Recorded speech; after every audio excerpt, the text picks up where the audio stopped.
Good morning, everyone. It's time for our devotion, which today is called It's Okay. Let's read our affirmation together first. Today, I will remember it's okay.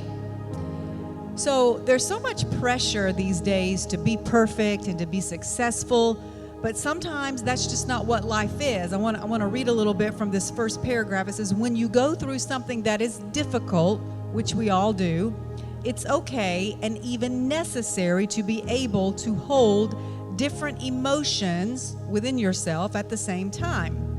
It's good to feel strong and positive in the face of bad news and to encourage yourself and believe you have the strength to overcome whatever the obstacle may be.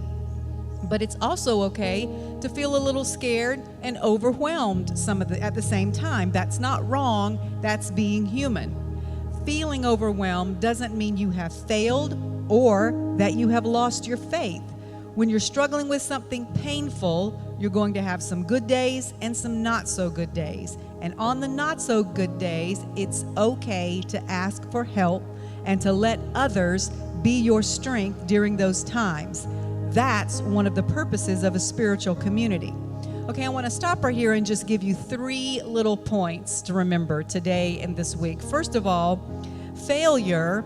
So we need to shift our perspective on failure. I said a couple of weeks ago on Tuesday morning, and this idea actually came from someone else, but failure is just a way to gain more clarity about a situation.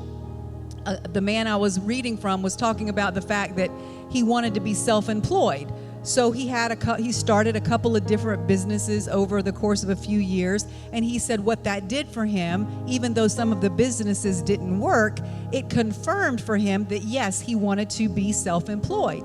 Now, on the other hand, he said some other people would try that, and they would realize their businesses would have failed, but it just gave them the clarity that they did not want to be a business owner. So we need to start looking at what others consider failure as just getting a little more clarity of things we don't want, of roads we don't want to walk down again, of directions we don't want to take. It's not failure, it's just refining what you want.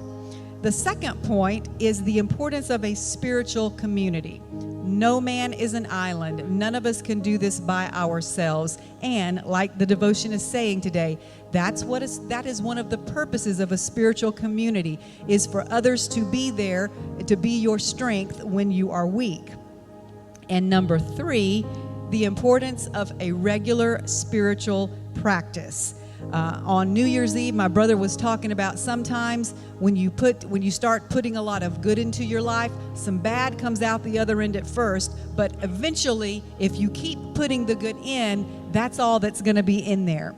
So let's finish this up. Unfortunately, a certain degree of pain comes along with the whole human experience, but you must make the decision to trust God and know everything is working for your good. And not just once, but make that decision over and over on a daily basis, whether you're on top of the world and feeling blessed, or you feel like everything in your life is being shaken. During times of shaking, whatever is inside you, all the things you have put there through your spiritual practice during calmer times is what is going to come out. Learn to put good things in regularly so they will be there when you need them. So let's say our ending prayer together.